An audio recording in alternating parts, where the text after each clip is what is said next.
Greg Bakker, naturopath. Thanks for coming back. What do you do when you've got to stop eating a food, or if you temporarily have to stop something and you really don't want to do it? All right. The question was how to cope when you can't eat your favorite foods. Many people have told me that they love certain types of foods, but they've got to stop eating them because it's really affecting their gut. Now, how do they do this? Got a couple of bullet points I've written down here. Let's talk about these. So, decrease food in stages. So don't just stop cold turkey. Okay, if you're eating bread 3 times a day, cut bread back, for example, to twice or once per day. If you're eating potatoes twice a day, cut back to once a day. Never stop things and then start something else. Slowly wind things down and slowly wind things up. Common sense. Okay.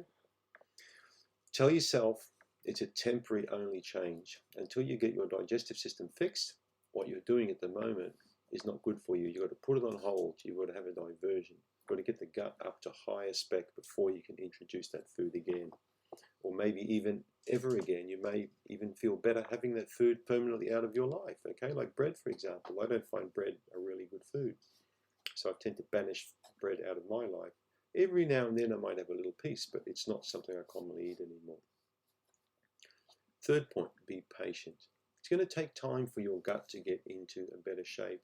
You can't expect to get excellent digestive health if you keep eating the same foods that are causing you an aggravation. So you need to learn to be patient. It's part of the process. Okay? Fourth point, expand your repertoire of foods. So look at eating different foods you perhaps haven't had before. All right? Maybe you've got a mindset, you've got a closed mind. Not a good idea. Don't close off your mind to a whole lot of foods. Start experimenting with different types of foods to see what suits your gut at this point in time. All right? So expand. More vegetables, more fruits, more meats, more different things. Right? Point 5, be careful when you eat out.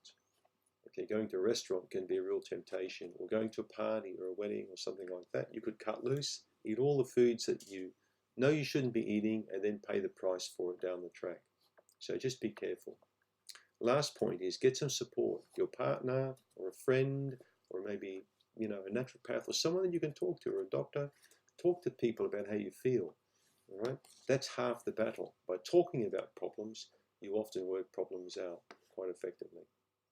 Thanks for tuning in.